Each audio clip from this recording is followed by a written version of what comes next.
When I saw the real heir pretending to pass out at the fire scene, my three sisters were about to rush in with tears in their eyes when suddenly they heard my thoughts in their heads. My thoughts warned them that Tom wasn't unconscious at all. He wanted them to rush in and get hurt so he could look selfless. He started the fire, and the real survivor was still calling for help from the second-floor balcony. Since he loves fire so much, let him stay in there a little longer. Wait, this isn't how the story is supposed to go. You wanna play with fire? Fine. I'll make your wish come true. Anna, break the door lock. Let him roast in there. Got it? Oh, no. The whole plot's gone off the rails. In the original story, my oldest sister rushed into the first floor to save Tom and ended up with burns and scars all over her back. My second sister nearly beat me to death over it. But now they're all standing outside watching the show. How am I supposed to play the villain now? Someone's calling for help from the second-floor balcony. The fire downstairs is being controlled on purpose. Ignore it and save the person upstairs first. How did my sister know someone was upstairs? I only thought it to myself once. Can she predict the future? Anna, guard the door. Don't let so much as a fly get out. Don't worry, if he tries to come out, I'll give him a love tap he'll never forget. Sis, save me. I can't get out with lungs like this. Tom should have been a singer. The fire pit is only a couple feet away from him and he's still putting on one heck of a show. Hang in there a little longer. The firefighters are almost here. Sis, I'm scared. The fire is getting closer. Scared my ass. He's even rubbing soot on his face so we can play the victim later. Don't be scared. Maybe this fire will give you superhero vision. It's just mild smoke inhalation, nothing serious. Well, lucky him. If my sister had followed the original story and rushed downstairs, the person upstairs would have died and Tom could have easily pinned the arson on him. Cough, cough, cough. Sis, the fire was so big, I thought I'd never see you again. Cough, cough. I'm sorry. I'm so useless. I couldn't even protect myself and I made all of you worry. You really are useless. What? You couldn't even step over a fire pit? Maybe you should get those legs checked out, sis. The fire spread too fast. I heard someone upstairs screaming for help, so I tried to run up there, but the flames reached the stairwell. I inhaled too much smoke, couldn't hold on and passed out. Wow, he can really make things up. The guy upstairs was the accomplice he hired to start the fire. Then the wind shifted and trapped him up there instead. The whole plot's ruined. Tom didn't get to play the self-sacrificing hero and my sister didn't get hurt. Next, he'll fake severe smoke inhalation and trick the Wilson family into letting him run the East Side Project. You said you inhaled a lot of smoke? Yes, sis. My chest still feels really tight and every breath hurts. Here's the preliminary fire investigation report along with your lung CT scan. Cough, cough, cough. Sis, I can barely breathe. Did the smoke damage my lungs? Your airway lining is completely fine. You're having trouble breathing because you've been holding your breath too long. What, sis, did you get the wrong report? I was in that smoke forever. Even my face was covered in soot. The soot on your face came from charcoal in the fireplace. The lab analysis is on page 2. You're off the East Side Project. Just focus on getting better, sis. Dad promised me that project so I could prove myself. I've already lined up the construction crew. I said focus on recovering. Wilson Group doesn't need a project manager who fakes an illness by smearing charcoal on his face. That's brutal. The East Side Project was the key to building his fortune. And just like that, a $300 million deal is gone. Whatever. I just have to make it to Grandpa's birthday banquet. Tom will bring out that priceless blue and white vase. I'll give him some junk and I'll still get kicked out of the family. Wow, you're still looking pretty lively. I thought the Wilsons were about to plan a funeral. I even had my black suit ready. What a letdown. I know you hate me. If you think coming back to this family was a mistake, maybe I should have just stayed in the fire. Then why didn't you? Why did you run out? And not only did you run, you were faster than everyone else. You even lost a shoe. Enough. You're giving me a headache. Hey, what are you doing? Let go. I wasn't done talking. Come on. I'm taking you out for a late night snack. Who said I wanted food with you? Let go. I'ma stay here and make sure he reads every word of that report. I should probably explain, before any of this goes further. Exactly who I am and how I ended up able to hear my own adopted brother's thoughts through a burning wall. I'm Leo Wilson, adopted into this family at age 7 after my biological parents died, and in the novel this world is apparently based on, I was written as the resentful, ungrateful adopted son who spends 300 chapters sabotaging Tom's rightful inheritance out of jealousy, before finally getting publicly disowned at Grandpa's 90th birthday banquet for gifting him a cheap knockoff vase in place of the family heirloom. I only found out I was living inside that particular story 2 months ago, waking up one morning with the entire plot laid out in my head like a memory I'd never actually lived, alongside a considerably more useful ability the book never once mentioned its actual villain having. I can hear what people are thinking, clearly, as long as they're standing close enough and thinking loudly enough about something that matters to them. I want to describe the first time it actually happened, rather than just explaining the ability abstractly, because I think it matters how disorienting it was in the moment. I was sitting across from Tom at breakfast, 3 days after waking up with the memory dump still settling into place, when he passed me the orange juice with a warm, easy smile and said, "Here, Leo, you look tired." And underneath that ordinary sentence, clear as if he'd spoken it aloud, I heard something else entirely. "He always looks a little pathetic in the mornings." Good. Keeps Grandpa's sympathy pointed the right direction. I dropped my fork. Tom asked, immediately concerned, whether I was all right, his voice carrying nothing but warmth, while the thought underneath it remained exactly as cold as it had been a second earlier. I told him I was fine, just tired, and spent the rest of that breakfast in a kind of quiet, horrified daze, realizing that every warm gesture I'd ever received from him in either version of my life had likely been calculated with exactly that same precision.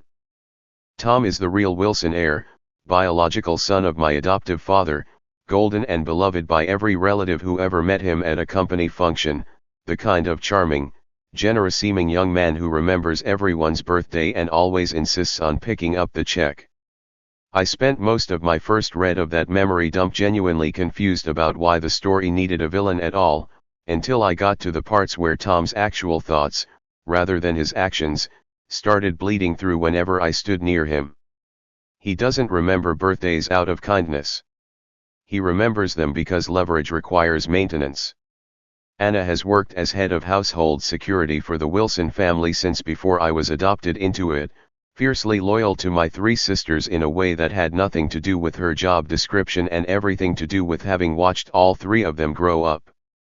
She was the first person I told the truth to, mostly by accident, after she caught me flinching at a thought of Tom's loud enough to make me visibly wince across a dinner table. "I didn't believe you at first," she told me later, once she'd tested my claims against 3 separate incidents only she and Tom could have known about. Then I started paying attention to how carefully that boy chooses his audience for every single act of generosity he performs. Once you notice the pattern, you can't unnotice it. My 3 sisters deserve proper introduction too, since the novel spent considerably more time on their tragedies than on their actual personalities. Claire, the eldest, was supposed to carry those burn scars from the fire for the rest of her life, a permanent, visible reminder of her devotion to a brother who barely acknowledged the sacrifice once he'd milked enough sympathy from it. In this version, she walked out of that fire without a single scar, and I watched something harden in her expression, standing outside that burning house, that had nothing to do with fear and everything to do with finally being allowed to be angry instead of grateful. Diana, the second sister, was the one who beat me half senseless in the original story for supposedly letting Claire get hurt, and turned out, once she stopped needing to defend Tom's narrative, to have the sharpest, most suspicious mind in the entire family. She was the one standing beside me at the report office, refusing to let Tom leave until he'd read every line of his own lung results. Ella, the youngest, mostly just wanted everyone to stop fighting long enough to have a normal family dinner, and found herself, increasingly, the only person left in the house who still occasionally gave Tom the benefit of the doubt.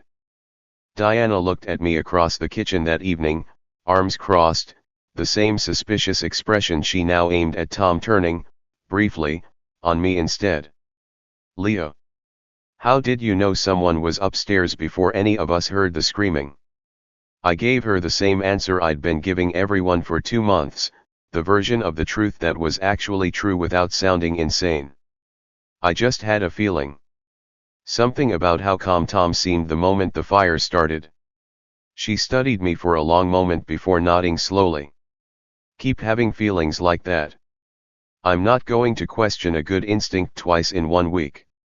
The doctor who'd caught Tom's charcoal trick, Dr. Suyan, worked as the Wilson family's contracted physician, young enough that I'd initially assumed she must be someone's overqualified assistant rather than the actual attending doctor handling a company worth billions worth of executive health scares. I found her in the hospital corridor afterward, mostly because I wanted to thank her properly for catching something even Diana's suspicion hadn't confirmed yet with actual evidence. That was sharp work, I told her. Most doctors would have just taken his word for the smoke inhalation. She looked at me with an expression somewhere between amusement and professional irritation. Most doctors don't have 3 younger siblings who used to fake stomachaches to get out of chores, Mr. Wilson. I know exactly what manufactured suffering looks like on a chest X-ray. I laughed, genuinely, for the first time in what felt like weeks.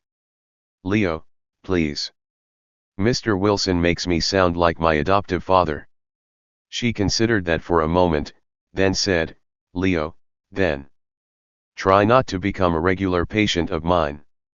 Families like yours usually mean job security, and I'd rather not build a career on your particular family's chaos. I didn't know, standing in that corridor, that I'd end up seeing her considerably more often than either of us expected, though not, as it turned out, because I needed medical attention. Ella cornered me in the kitchen a few days after the East Side project got pulled from Tom, arms crossed, clearly working herself up to say something she'd been sitting on for a while. Leo, I know you and Diana think Tom's been up to something awful, but doesn't it feel like we're being a little harsh? He did get hurt in that fire, even if it wasn't as bad as he made it sound. I chose my words carefully, not wanting to push her away from the truth before she was ready to actually hear it. Ella, I understand wanting to believe the best about him. I did too, for a long time. But some of what happened that night wasn't an accident, and I think you already know that, somewhere underneath wanting it not to be true. She didn't have an answer for that, just a long, unhappy silence before she finally walked away without finishing whatever pastry she'd come into the kitchen for. Diana found me minutes later, having clearly overheard at least part of that conversation from the hallway. She's going to keep defending him until something makes it impossible to ignore anymore, Diana said, leaning against the counter with her arms still crossed, a posture I was starting to recognize as her default state of readiness for a fight. I told her I knew, and that I didn't blame Ella for wanting to hold onto the version of her brother she'd grown up believing in. Diana snorted. That's very generous of you. I'm not feeling generous. I'm feeling like the next thing he tries is going to be worse than a fire, and I don't want Ella standing in the blast radius when it happens. I told her I had the same fear, though I didn't yet know, standing in that kitchen, exactly how right she was about to be.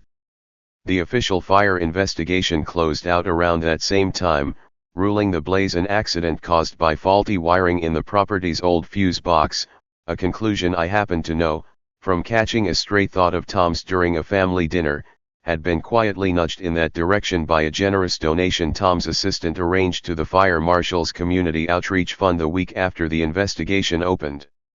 I mentioned it to Diana, carefully, without explaining exactly how I knew. If that ruling gets challenged later, she said, once I'd told her, it's going to look considerably worse for Tom that he tried to bury it quietly instead of just letting an honest investigation run its course. I told her I agreed, and that I intended to make sure, eventually, that the honest version of events reached the people who actually needed to hear it, whatever the official paperwork claimed in the meantime. Grandpa's 90th birthday banquet arrived 3 weeks later, and I walked into that ballroom already knowing exactly how Tom intended to use it, because he'd been thinking about the vase switch loudly enough, 4 days beforehand, that I could have recited his plan back to him verbatim. He'd arranged for a nearly identical fake, cheap enough that any appraiser would spot it in seconds, to be quietly placed among the gifts with my name card in front of it, while the genuine blue and white heirloom sat, wrapped, beside a card reading his own name. Grandpa, who valued that vase more than most of his actual business holdings, was meant to open mine first, humiliate me in front of 200 guests, and hand Tom the perfect opportunity to look gracious and forgiving in comparison. Grandpa, before you open any gifts, I wonder if we could do something different this year. I stepped forward before anyone could object, Anna positioned exactly where I'd asked her to stand, near the gift table, watching for exactly the moment I needed her. Leo, what's this about?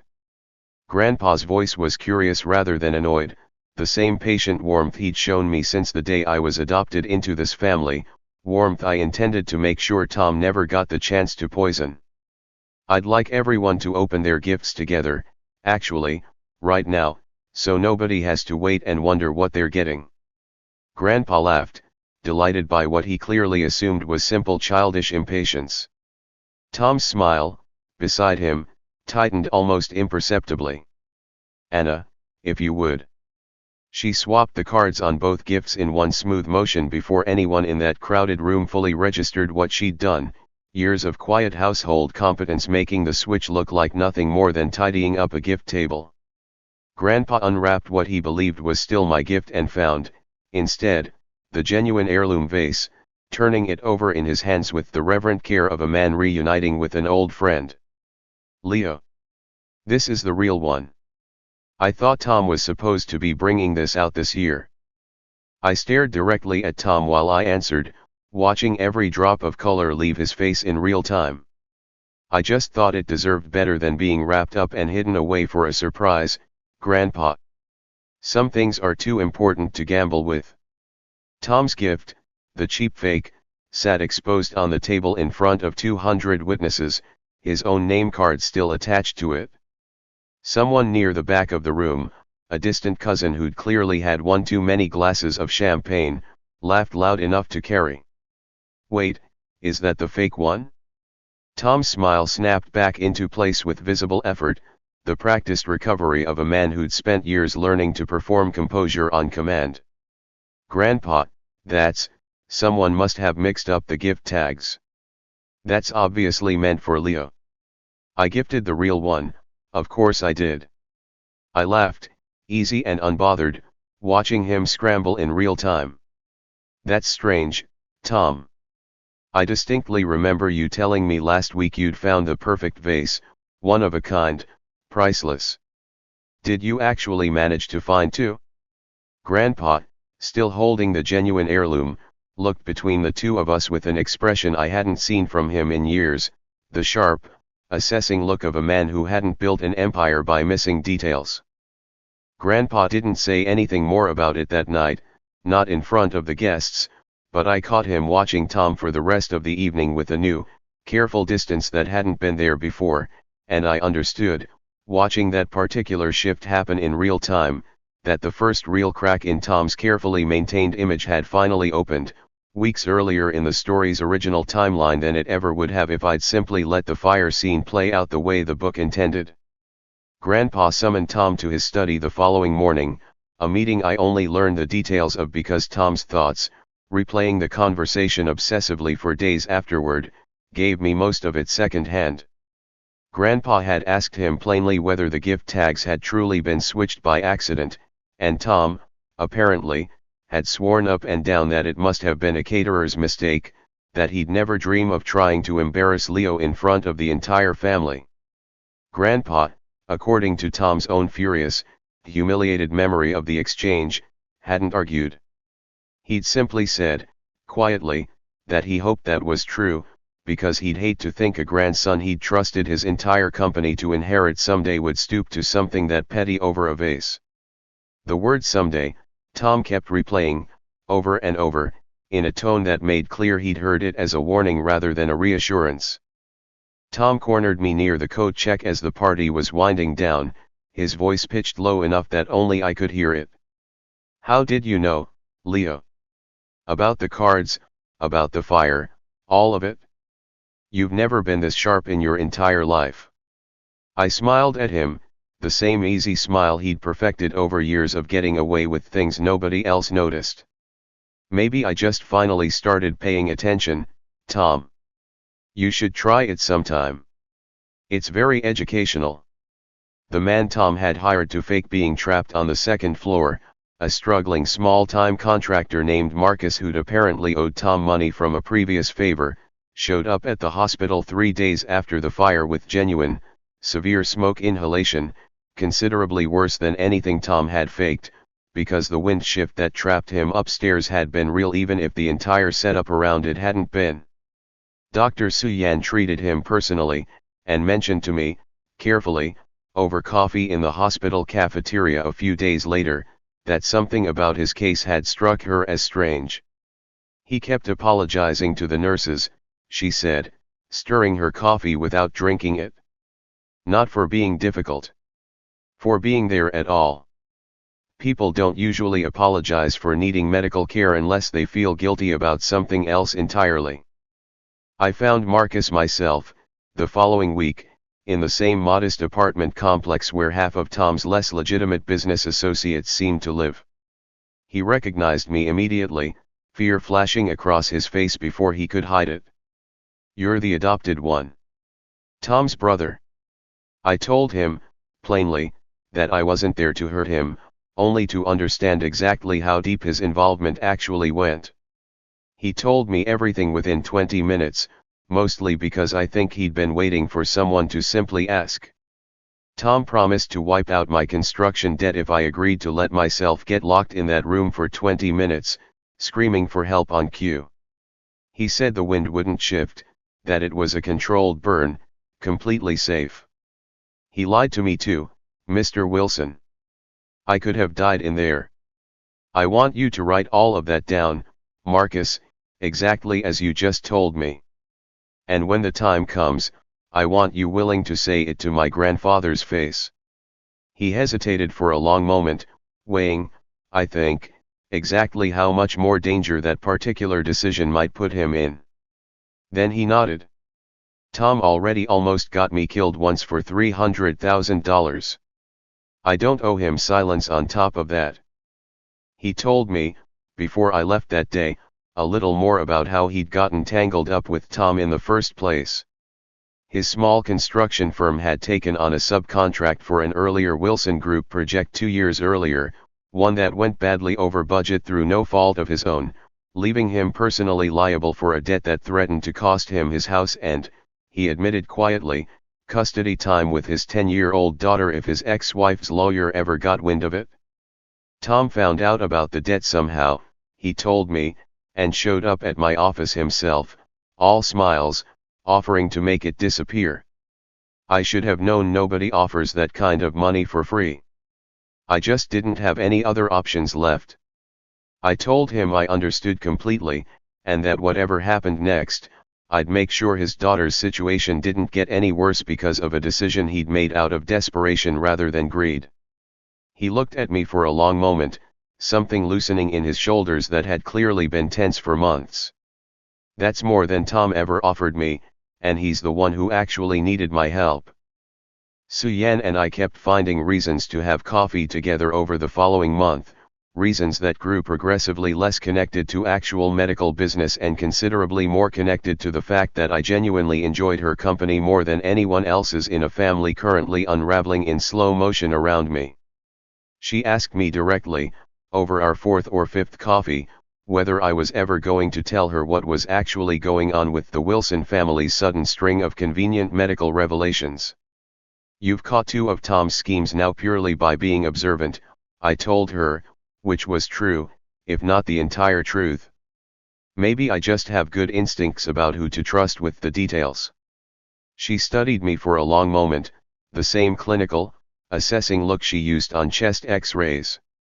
"That's not an answer, Leo. But I'll allow it for now, mostly because you make surprisingly good company for a man apparently investigating his own brother." I hadn't used the word investigating with her, not once, which told me she'd already put together more of the picture than I'd given her credit for. "I like you too much to lie to you outright, Suyan," I finally admitted.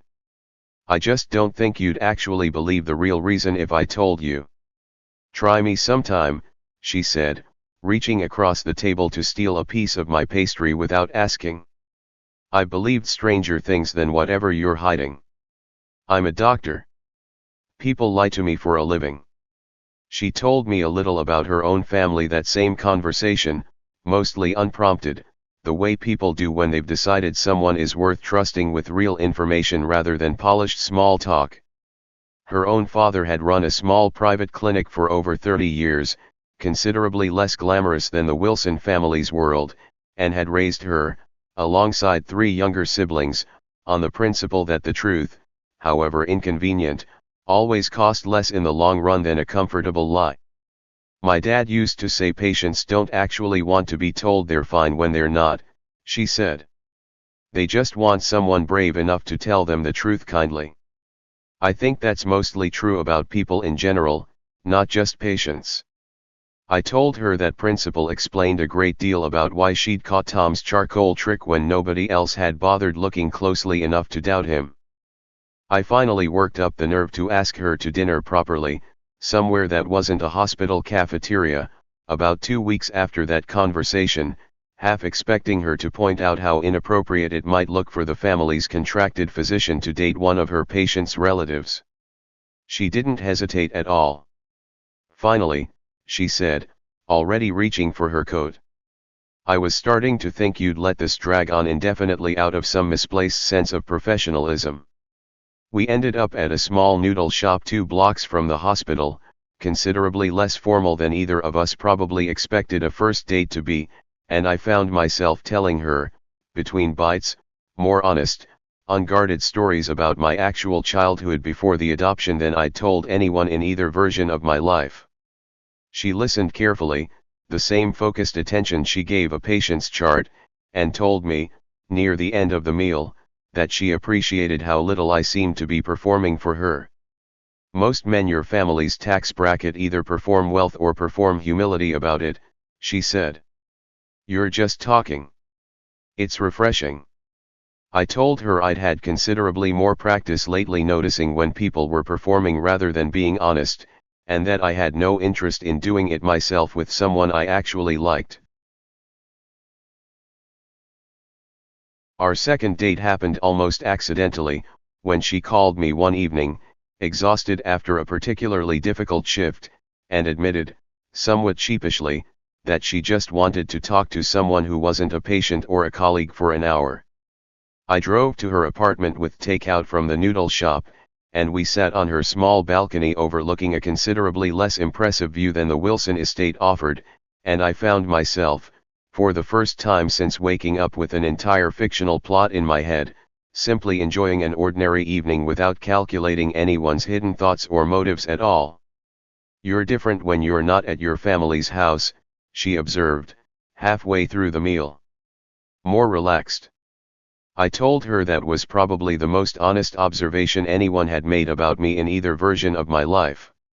It's hard to relax in a house where I'm constantly listening for danger, I admitted, which was, I realized as I said it, the closest I'd come yet to telling her the full truth without actually saying the words out loud. I introduced Suyan to my sisters properly a few weeks later, nervous in a way that surprised me given how relatively low stakes the introduction should have been compared to everything else happening in my life at the time. Diana interrogated her, half-jokingly, about her exact qualifications and whether she had any history of being intimidated easily, a line of questioning Suyan handled with the same unbothered calm she brought to everything else. I once talked down a 230-pound patient mid-panic attack without raising my voice, Diana. I think I can survive dinner with you. Diana grinned, apparently satisfied, and told me afterward, privately, that she approved, a verdict I hadn't realized I'd been anxious about until the relief of receiving it.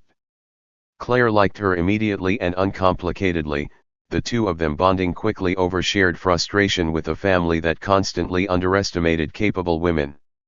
Ella, still somewhat withdrawn in those weeks, warmed to her slowly, mostly, I think, because Suyan never once tried to force the warmth, simply remaining kind and patient until Ella came to it on her own terms. Tom's behavior, meanwhile, had started shifting in ways even Ella, the sister most inclined to give him grace, couldn't fully ignore anymore. He'd taken to standing unusually close to people during conversations, watching their faces with an intensity that felt less like normal attentiveness and more like a man searching for a tell he couldn't quite locate. He fired his longtime personal assistant abruptly, replacing her with someone considerably younger and, according to household gossip, considerably more willing to report every detail of his schedule back to him rather than to anyone else in the family. Diana caught him once, late at night, standing in the hallway outside my bedroom door, apparently just listening, for reasons he couldn't adequately explain when she confronted him. I couldn't sleep, he told her. I thought I heard something. Diana didn't believe him. Neither did I, though I already knew, better than she did, exactly what he was afraid of hearing. The new assistant herself, a young woman named Vivian who'd seemed thrilled by the opportunity when she first started, came to Anna privately about 3 weeks before the poisoning attempt, visibly unsettled by something she wouldn't fully explain at first. He asked me to research heart medication interactions last week, she finally admitted, framed as research for a health app investment he was considering. I didn't think much of it until he asked me not to mention it to anyone, especially not his grandfather. Something about the way he said it felt wrong.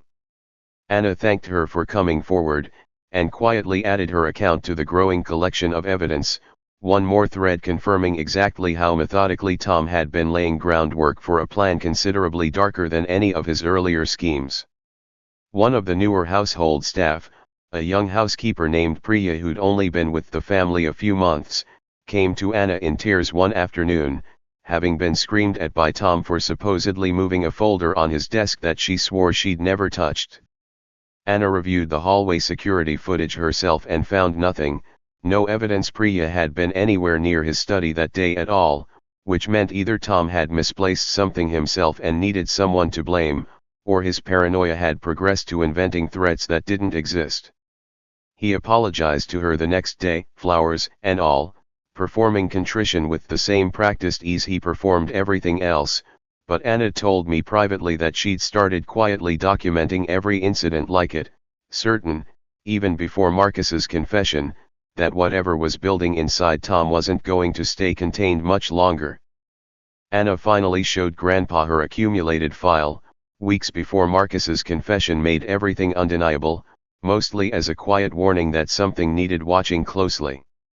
He looked through it slowly, the folder considerably thicker than either of them expected once every small incident was laid out together rather than scattered across months of ordinary days. I kept telling myself these were isolated incidents, Grandpa admitted, closing the folder. Looking at them together like this, I don't know how I convinced myself of that for so long. Anna didn't offer easy comfort. You loved him, Mr. Wilson. People convince themselves of a great deal to protect that. Grandpa nodded slowly, and told her, quietly, to keep watching, and to bring him anything else she found immediately, no matter how small it seemed on its own. Grandpa asked her, before she left his study that day, whether she'd ever considered simply confronting Tom directly herself, given how long she'd known him. Anna shook her head firmly. Confronting him would just teach him to hide it better, Mr. Wilson. Some patterns only reveal themselves fully if you let them keep running their course under careful watch. Grandpa agreed, reluctantly, understanding, I think, that patience was going to cost all of them considerably more before it finally paid off, but recognizing, too, that Anna's instincts had never once steered the family wrong in 15 years of quiet service. Tom made one attempt to discredit Diana directly, sensing, correctly, that she'd become the family member most immune to his charm and most willing to voice her suspicions out loud. He approached Grandpa privately, framing his concern carefully as brotherly worry rather than obvious deflection. Grandpa, I'm a little concerned about Diana lately. She's been so aggressive, so suspicious of everyone, ever since the fire. Do you think the stress of everything might be affecting her judgment? I only caught the exchange because I happened to be in the next room when it happened, close enough to hear Grandpa's response clearly without needing my ability at all. Thomas, Grandpa said, his tone carrying a warning Tom clearly didn't expect, Diana's judgment has been considerably sharper than most people's in this house lately. I'd be more concerned about why that sharpness seems to bother you so much. Tom didn't bring it up again after that, though I caught the attempt replaying in his thoughts for days afterward, one more failed maneuver adding to the mounting pressure I could feel building behind his increasingly careful composure. I should say something here about Anna, since she'd become, by that point, considerably more central to everything I was doing than a simple head of household security typically would be. She'd been with the Wilson family for over 15 years, having started as a junior staff member the same year Tom was born, and had watched him grow from an ordinary, occasionally sweet child into whatever calculating version of himself he'd become by adulthood. I asked her once, directly, why she'd believed me so quickly, without ever demanding the kind of proof someone less familiar with the family might have needed. I watched that boy learn, piece by piece, exactly which kindnesses got him praised and which ones went unnoticed, she told me, polishing a set of keys she didn't strictly need to polish, the way she did whenever a conversation made her want her hands occupied. By the time he was 12, he'd stopped being kind when nobody was watching at all. I've been waiting 15 years for someone in this family to notice what I noticed that young. I just didn't expect it to be the adopted one. Tom's next scheme, when it finally surfaced in his thoughts, was considerably more dangerous than a staged fire or a switched vase, and it took everything I had not to react visibly the moment I caught it, standing near him at a family dinner 3 weeks later. He'd started quietly researching Grandpa's heart medication, cross-referencing it against a supplement Grandpa's own doctor hadn't approved, calculating, with a coldness that turned my stomach, exactly how much of an interaction it would take to trigger a cardiac event severe enough to look natural, timed for a week when Tom would be conveniently out of the country establishing an unshakable alibi. I told Su-Yan everything that same night, sitting in her car outside the hospital because I couldn't stand to be anywhere near the Wilson estate while that particular thought was still echoing in my head. She listened without interrupting, her expression shifting from confusion to genuine alarm as I laid out details I had no reasonable way of knowing. Leo, how could you possibly know what supplement he's researching, what week he's planning to be abroad? I've caught you knowing things nobody could know for weeks now, and I let it go because I liked you too much to push. I can't let this one go. People's lives are actually at risk. I took a breath, and told her the truth, the entire strange, impossible truth, watching her face carefully for the moment she'd decide I belonged in a hospital bed myself rather than in her passenger seat. She was quiet for a long time after I finished. Then she said, Slowly, that would explain considerably more than I expected it to. I've been treating this family for 3 years, Leo. I've watched you change completely in the last 2 months, and I kept telling myself it was just grief processing differently than I expected. I didn't think impossible was actually on the table as an explanation. Are you going to believe me? I asked. She reached over and took my hand, her grip steady despite everything I'd just told her.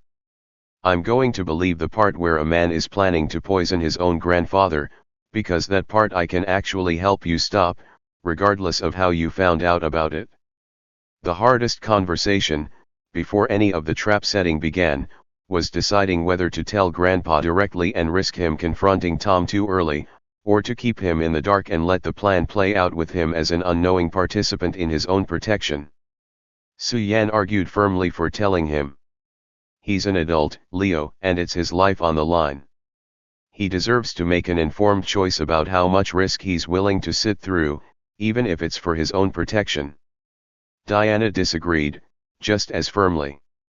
If Grandpa knows, he's going to watch Tom differently at that dinner, and Tom will notice the shift immediately. He's paranoid enough already. One wrong look from Grandpa and he calls the whole thing off, and we're back to square one with a villain who now knows exactly how careful he needs to be. I ended up being the deciding vote, mostly because I was the only one who could confirm, in real time, whether Grandpa's composure would actually hold under the strain of knowing. I found him alone in his study 2 days before the dinner and told him everything, watching his face carefully as 4 sentences undid whatever piece he still had left about his own grandson. He was quiet for a long moment after I finished, staring at a photograph on his desk of Tom as a boy, maybe 8 years old, gap-toothed, and grinning at some birthday party long since forgotten. I always wondered why he tried so hard, Grandpa finally said.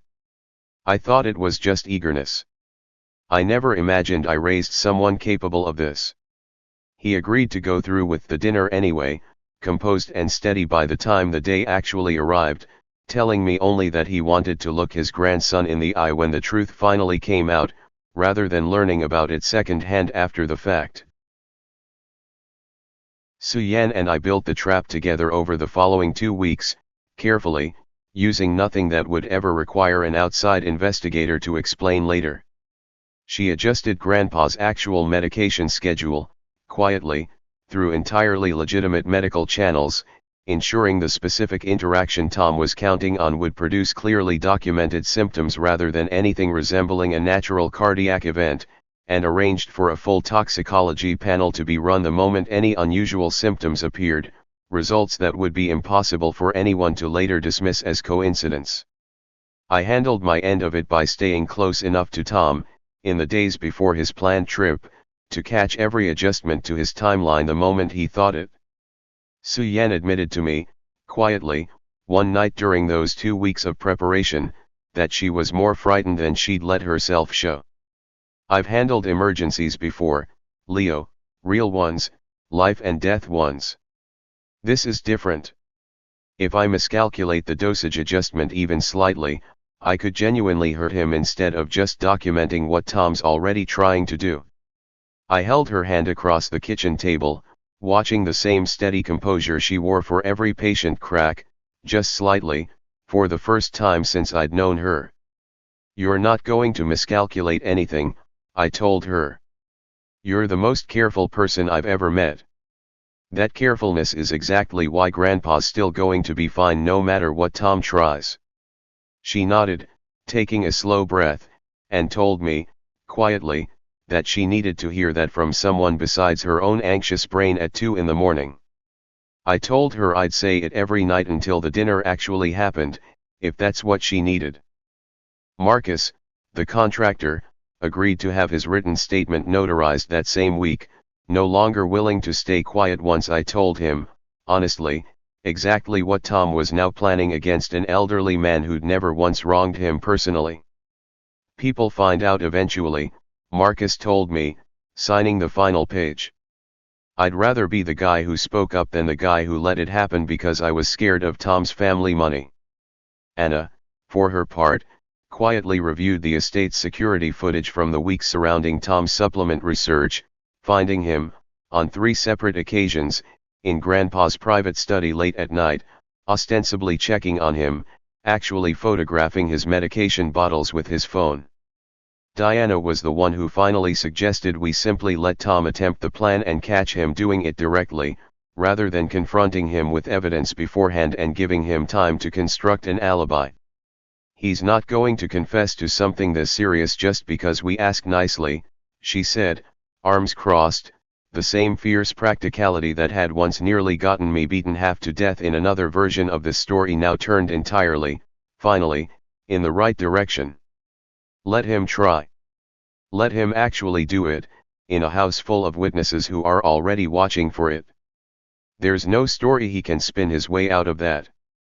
3 days before the dinner, Tom nearly caught me completely off guard, standing close enough during a chance encounter in the hallway that his thoughts came through with an intensity that made me visibly wince before I could stop myself. Why does he always look like that, like he already knows something? It's just paranoia. It has to just be paranoia. He noticed my expression immediately, his own face sharpening with suspicion. "You okay, Leo? You look like you just heard something you didn't like." I recovered as quickly as I could, forcing an easy smile onto my face. "Headache. Too much coffee today." He studied me for a long moment, clearly unconvinced, before finally letting it go, though I caught the thought trailing behind him as he walked away, considerably more paranoid than reassured. "Watch him closer. Something's wrong with that one." It was the closest he ever came to catching on before the trap was fully set, and it left me considerably more careful, for the remaining 3 days, about exactly how close I let myself stand near him.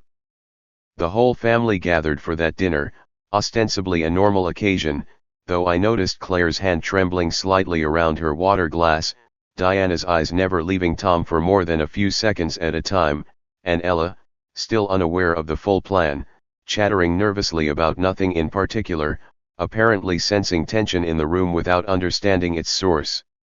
Su-Yan sat near the head of the table, her medical bag positioned casually by her chair in a way that looked, to anyone not paying close attention, like an ordinary house call kit rather than the evidence-gathering equipment it actually was. Tom arrived last, dressed carefully, playing the part of the devoted grandson with a polish that would have fooled me completely 2 months earlier. "Sorry I'm late, everyone. Wanted to make sure everything was perfect for tonight." He kissed Grandpa's cheek, warm and easy, and I watched him scan the table, counting, I realized, exactly how many witnesses were present, calculating whether the setting still favored his plan. Grandpa, still performing the same unaware warmth we'd asked of him, smiled and gestured Tom toward his seat. Sit. I'm looking forward to this. You've been so attentive since your recovery." Tom smiled back at him, a slight, satisfied smile that I recognized, having heard it echoed in his thoughts for days, as genuine anticipation rather than affection. The night Tom finally made his move, he'd arranged for a private family dinner, insisting, with performative warmth, that he wanted to spend a proper evening with Grandpa before his business trip.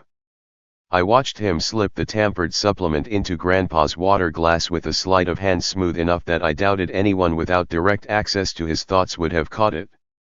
Anna, positioned in the hallway outside, already had a second, untouched glass ready to swap the moment I gave the signal.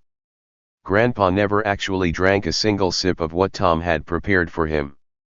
"Tom, thank you for tonight. This has been lovely." Grandpa's voice was warm, unaware of anything, and I watched Tom's shoulders relax slightly, certain his plan was already working. "Of course, Grandpa. I just want you around for a long time yet." The words came out smooth, rehearsed, and I felt something cold settle in my chest hearing him say it while actively poisoning the man he claimed to want to protect. Su-Yan arrived 20 minutes later, ostensibly for a routine check-in she'd scheduled in advance, carrying a discreet field test kit rather than her usual bag. "Mr. Wilson, would you mind if I ran a quick panel tonight, just to make sure your new medication schedule is settling well? Grandpa agreed easily, trusting her completely, and the test, run on the glass Anna had quietly preserved rather than dumped, came back within minutes showing a chemical interaction considerably beyond what any accidental oversight could explain. Tom's composure finally shattered completely, watching Su-Yan read the results aloud in a room full of his own family. That's not, I don't know how that got in there, someone must have tampered with it, this is insane, why would I ever hurt Grandpa? His voice climbed steadily higher with every sentence, control slipping further away with each word, and I understood, watching him unravel in real time, that we'd finally reached the moment the entire story had been building toward.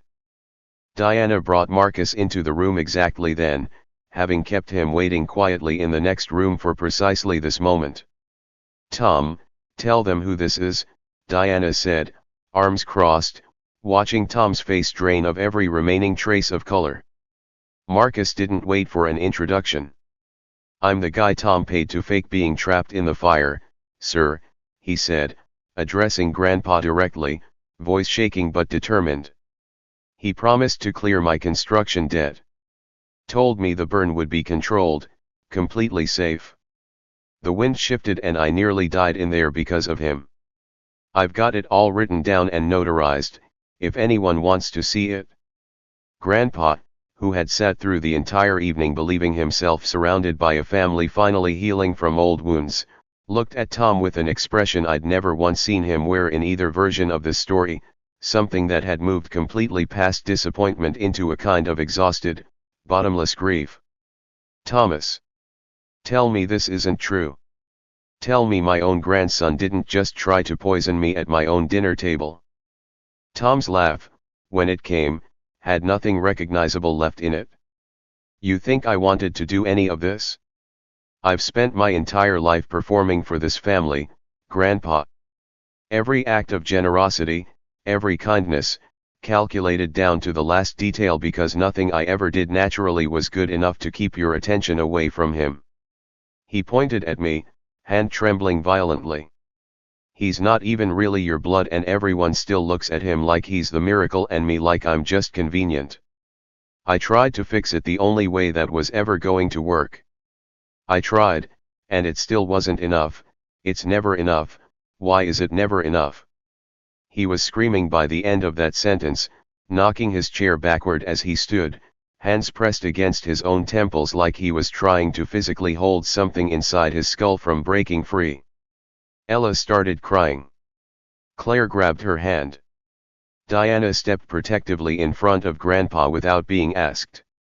I watched my adopted brother's entire carefully constructed identity finally collapse in on itself, in real time, in front of every person who had ever mattered to him. What happened over the following hour, I want to describe carefully, because it wasn't the clean, satisfying justice I might have imagined, months earlier, when I first learned exactly what Tom was capable of.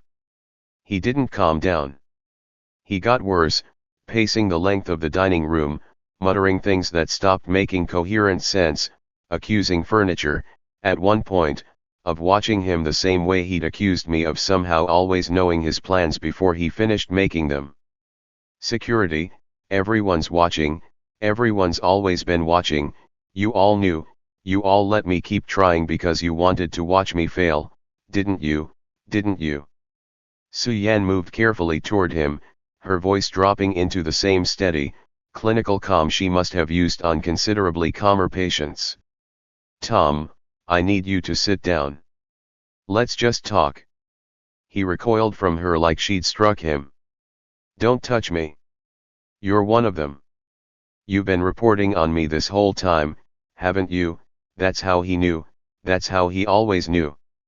Grandpa, finally finding his voice again, spoke with a gentleness that undid me considerably more than any anger would have. Thomas. Nobody has been plotting against you. You built all of this yourself, and I think some part of you has known that for a very long time. Tom stopped pacing at that, staring at Grandpa with an expression caught somewhere between rage and something closer to a child finally being told a truth he'd spent years running from. That's not fair. You don't understand what it's like, being the real one and still never being enough. Ella, who had spent months insisting the rest of us were being too harsh on him, stood frozen near the doorway through most of it, tears streaming silently down her face, not from grief exactly, but from the particular, disorienting shock of watching the version of her brother she'd stubbornly protected finally reveal himself completely, all at once, with no more room left for benefit of the doubt.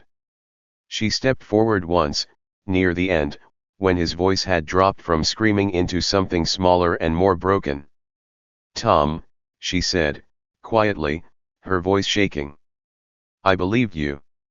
I kept believing you even when everyone else stopped." He looked at her, and for just a moment, something like recognition flickered across his face, something almost apologetic. "I know, Elle. I'm sorry I made you the only one stupid enough to still be on my side." Ella flinched at the word stupid, though I don't think he meant it cruelly, just honestly, in the flat, exhausted way people speak once every performance has finally collapsed and there's nothing left to protect. The paramedics Suyan had quietly called arrived within 15 minutes, and Tom didn't fight them the way I'd braced myself for. He simply went still, entirely, staring at nothing, allowing himself to be led out of the house he'd spent his whole life trying to secure, muttering, under his breath, the same fragmented phrase, over and over. "I did it right. I did it right this time." I don't know if he was talking about the fire, or the poison, or some earlier failure none of us had ever known about at all. Tom was formally diagnosed, over the following weeks, with a severe psychotic break the doctors attributed to years of untreated paranoia and grandiosity finally colliding, all at once, with the total collapse of every scheme he'd built his entire identity around. He was committed to a long-term psychiatric facility 2 hours outside the city, the same facility, I later learned, that the Wilson family's legal team had once quietly funded a wing of, in what I suspect was Grandpa's way of making sure his grandson, however much damage he'd caused, still received real care rather than simply being locked away and forgotten. The criminal charges attempted poisoning, arson conspiracy, corporate fraud tied to the East Side Project's falsified paperwork were formally filed but functionally paused, pending a competency evaluation that, according to the specialists Suyan consulted, showed little indication of resolving in Tom's favor anytime soon. Marcus's own situation resolved considerably more gently than he'd braced himself for. Grandpa, once the full truth came out, personally arranged for the remainder of Marcus's construction debt to be settled through the company's legal fund, not as payment for testimony, since Marcus had already given his statement freely before any offer was made, but simply, Grandpa told him, as a correction for a family member using desperation as leverage against a man who deserved better. Marcus called me himself, a few weeks later, his voice considerably lighter than I'd heard it in either of our previous conversations. "My daughter's staying with me 2 extra nights a week now," he said. "My ex-wife's lawyer backed off once the debt cleared. I don't know how to thank your family for that." I told him he didn't owe us anything, that he'd already paid whatever debt existed the moment he agreed to tell the truth in a room full of people who could have made his life considerably harder for doing it. The Wilson Group Board convened an emergency session within days of the story breaking, once word inevitably reached beyond the family and into the considerably less forgiving world of shareholders and business press. I attended that meeting myself, at Grandpa's insistence, watching several board members who'd spent years quietly grooming Tom for leadership scramble to distance themselves from any association with him at all. One director, a stern woman named Mrs. Abbott who'd sat on that board for over 2 decades, asked the question everyone else seemed too uncomfortable to voice directly. "Mr. Wilson," she said, addressing Grandpa, "how confident can this board actually be that the company's succession planning wasn't compromised by exactly this kind of instability for years before any of us noticed?" Grandpa answered without hesitation, gesturing toward me for the first time in a professional setting rather than a private family one. Considerably more confident than you were an hour ago, Mrs. Abbott, because the person who actually caught it, prevented it, and protected this family through it is sitting right there, and he's the one I intend to formally recommend for succession going forward. The room went quiet in a way that told me, more than any applause could have, exactly how much that single sentence had just changed. Mrs. Abbott turned her sharp attention toward me directly, clearly unwilling to simply accept Grandpa's endorsement without testing it herself. "And you, Mr. Wilson, what makes you confident you're prepared for something this large, given you've spent considerably more time as a background presence in this family than an active one until quite recently?" I met her gaze steadily, understanding that this particular answer mattered considerably more than any polished pitch I could have prepared in advance. "I'm not going to pretend I have decades of institutional experience, Mrs. Abbott. What I have is a demonstrated willingness to protect this company and this family even when it cost me comfort, and considerably more patience for due diligence than the person this board was previously grooming ever showed. I'd rather earn your confidence slowly and honestly than promise you something I can't yet back up." "That's a considerably better answer than I expected, Mr. Wilson. I look forward to watching you prove it." Grandpa aged visibly in the weeks that followed, though not, I think, entirely from grief. Some of it was simply the particular exhaustion of finally setting down a weight he'd been quietly carrying for years without ever letting himself examine it directly. He called me into his study privately, about a month after that dinner, and told me, without any of his usual careful diplomatic softening, that he intended to name me his successor at Wilson Group, formally, regardless of blood. "You've spent 2 months protecting this family more consistently than my actual grandson managed in 26 years, he said. "I don't need you to share my blood to know which one of you actually deserves to carry my name forward." I told him I hadn't done any of it hoping for the company. "I know," he said. "That's exactly why you're getting it." Suyan and I finally made things official about 6 weeks after that dinner, over a considerably calmer cup of coffee than any of the ones that had preceded it. "I owe you an apology," I told her, "for how much chaos you got pulled into just by agreeing to have coffee with me." She laughed, waving it off with the same easy confidence that had made me like her in the first place. "Leo, I run toxicology panels on poisoned water glasses for fun now, apparently. I think I got the better end of this particular deal. Just promise me the next family crisis involves considerably less attempted murder." I told her I'd do my best, though I couldn't make any promises about a family this dramatic staying quiet for long. Claire's return to the East Side project came with its own small ceremony, insisted upon by Grandpa despite Claire's own protests that she didn't need the fuss.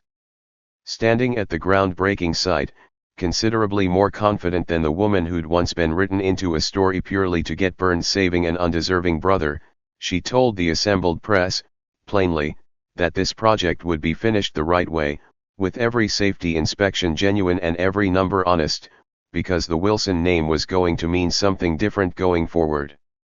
I caught her eye across the crowd afterward, and she gave me the smallest nod, the kind two people share when they both know exactly how much worse this particular day could have gone in a different version of events.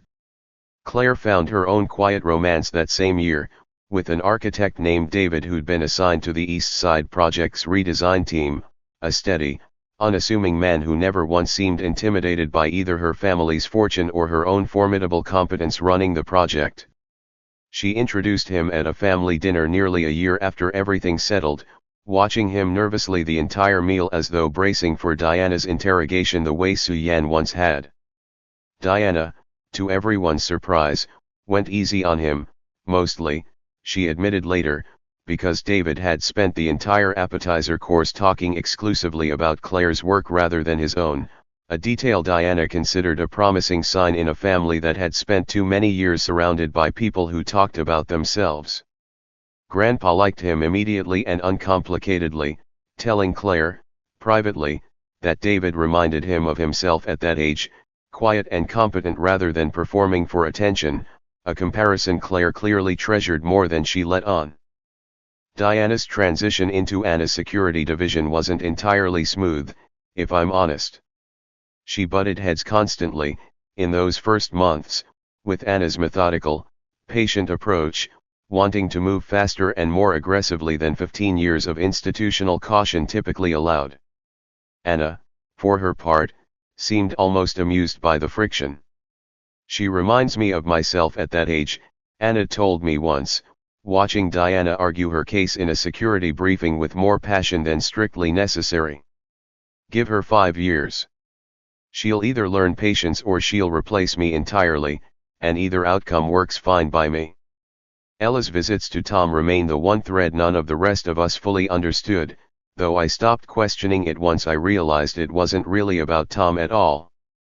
"She needs to be someone who doesn't give up on people, even people who've earned it," she told me once, quietly, after coming back from one of those visits looking more tired than usual. "I don't need you to understand it, Leo.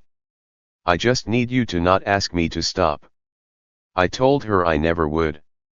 Ella found her own footing eventually too, enrolling, almost a year after everything settled, in a graduate program she'd quietly wanted to pursue for years but had always assumed would seem selfish compared to whatever family obligation happened to be most urgent at the time. Grandpa funded it without hesitation, telling her, plainly, that the family had spent enough years asking her to be endlessly patient and understanding toward everyone else's mess, and that it was long past time someone asked what she actually wanted for herself instead. She cried when he told her that, the good kind of crying, and threw herself into that program with a focus none of us had quite seen from her before, no longer the sister perpetually smoothing over everyone else's conflicts at the expense of her own ambitions. The first real holiday we all spent together afterward, that Christmas, felt considerably more like an actual family than any version of it I'd known before, including the 2 months of quiet dread that had preceded everything finally coming apart. Claire hosted, insisting on cooking most of it herself despite Grandpa's gentle suggestion that catering might be easier for a woman running a $300 million project on the side. Diana showed up straight from a training session, still slightly out of breath, and spent most of dinner arguing cheerfully with Anna about defensive tactics neither of the rest of us fully followed. Ella brought a card she'd made by hand for everyone at the table, the same careful, sentimental instinct that had once made her Tom's easiest mark now simply making her the person who remembered exactly what each of us needed to hear that particular year. Grandpa sat at the head of the table, watching all of it with an expression I'd only ever seen on him once before, at my own adoption ceremony 16 years earlier, the specific, quiet pride of a man watching a family finally become exactly what he'd always hoped it would be. I visited Tom myself, exactly once, about a year after that dinner, mostly out of a need for closure I couldn't quite name. The facility itself was quieter than I'd expected, more like a modest countryside retreat than the sterile institution my imagination had built up in the months since his committal, Grandpa's funding evident in the small, comfortable garden Tom sat in when I arrived, tending to a row of tomato plants with a careful, methodical attention I'd never once seen him give anything that couldn't also serve his own advancement. He was calmer by then, medicated into something resembling peace, though his eyes still tracked me with a wariness that never fully faded. "You knew everything before I even did it," he said, quietly, not accusatory anymore, just tired. "How?" I told him the truth, finally, since it no longer mattered whether he believed me or not. "I could hear you thinking, Tom. The whole time." He considered that for a long moment, then laughed, a small, hollow sound with nothing threatening left in it. "Of course you could. Of course the real miracle in this family turned out to be able to read minds." I didn't correct him about which one of us was the real miracle. Some arguments aren't worth having with a man who's already lost everything else. I asked him, before I left, whether he was actually getting better, whether any part of the man underneath all that calculation still existed somewhere worth reaching. He considered the question longer than I expected. I don't know yet, Leo. I spent so long being someone worth watching that I'm not sure I remember how to just be a person nobody's paying attention to. I told him that sounded like a reasonable place to start, and that I hoped, genuinely, he eventually found out. I meant it, more than I expected to, walking back through that quiet garden toward the car. I proposed to Suyan on the 1-year anniversary of that noodle shop dinner, at the same small, unglamorous restaurant, mostly because I wanted her to understand that everything real between us had started somewhere ordinary rather than somewhere designed to impress her. She laughed, when she recognized where we were headed, before I'd even said a word. Leo Wilson, if you propose to me over discount noodles, I am going to say yes purely out of spite toward every man who's ever thought a fancy restaurant was required to prove something.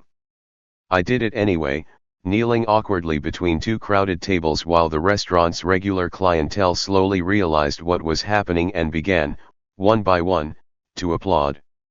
She said yes before I'd finished the question, the same way she'd handled every piece of impossible information I'd ever handed her, without hesitation, without needing the full picture first.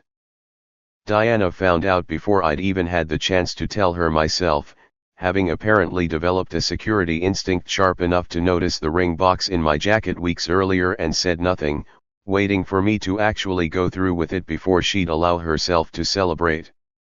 About time, she said, hugging me so hard it nearly knocked the wind out of me. I was starting to think I'd have to intimidate you into it myself. Claire cried. Ella immediately started planning, with a level of enthusiasm that made clear she'd been waiting for exactly this kind of happy chaos to organize for months. Grandpa, when I told him, simply nodded, satisfied, and told me that Suyan had already asked his permission privately, 3 weeks earlier, a detail neither of them had bothered mentioning to me until well after the fact. I run Wilson Group now, alongside Suyan, who eventually left private practice to head the company's internal medical and wellness division, a job she insists exists purely so she can keep a professional eye on a family that apparently specializes in medical emergencies.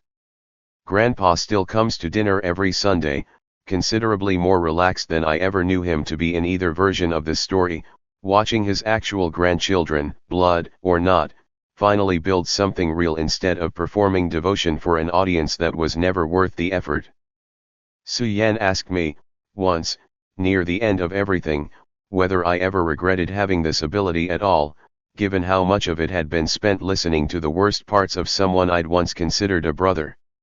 I thought about that question for a long time before answering honestly. There were nights I wished I could simply turn it off, I told her. But then I think about Grandpa still being alive, about Claire never getting burned, about Marcus's daughter staying with him 2 extra nights a week. I don't think I get to keep the good parts of what changed without also carrying the weight of how I had to listen for it.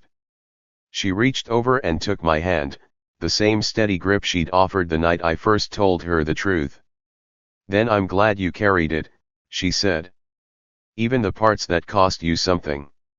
We got married the following autumn, a modest ceremony held in the same garden where Grandpa's birthday banquet had once gone so thoroughly off script from whatever story either of us was originally supposed to live inside of. Grandpa gave a toast that ran considerably longer than anyone expected from a man of his usual economical speech, ending it by raising his glass toward the two of us with an expression of pure, uncomplicated happiness I'd only ever seen from him on the rarest occasions. To the son who read my mind, he said, laughing at his own joke before anyone else caught it, and to the woman patient enough to marry a man who never has to guess what anyone's actually thinking. May you both keep this family considerably more honest than it's ever managed to be on its own. Diana, predictably, heckled him gently through the entire second half of that toast, and Claire cried again, the same happy tears she seemed to have an endless supply of lately, and Ella, home for the weekend from her graduate program, raised her own glass and told the whole room, loudly and without embarrassment, that she'd known, somehow, from the very first breakfast after the fire, that her adopted brother had quietly become the most important person left standing in this family's story. Suyan leaned over, halfway through Ella's speech, and whispered that she hoped I wasn't listening too closely to everyone's thoughts during the reception, if only to preserve a little mystery on our wedding night. I told her, honestly, that I'd learned, months ago, to give people the privacy of their own unspoken feelings whenever I could help it, and that some things were better left as ordinary surprises, the way love was always supposed to work for everyone else.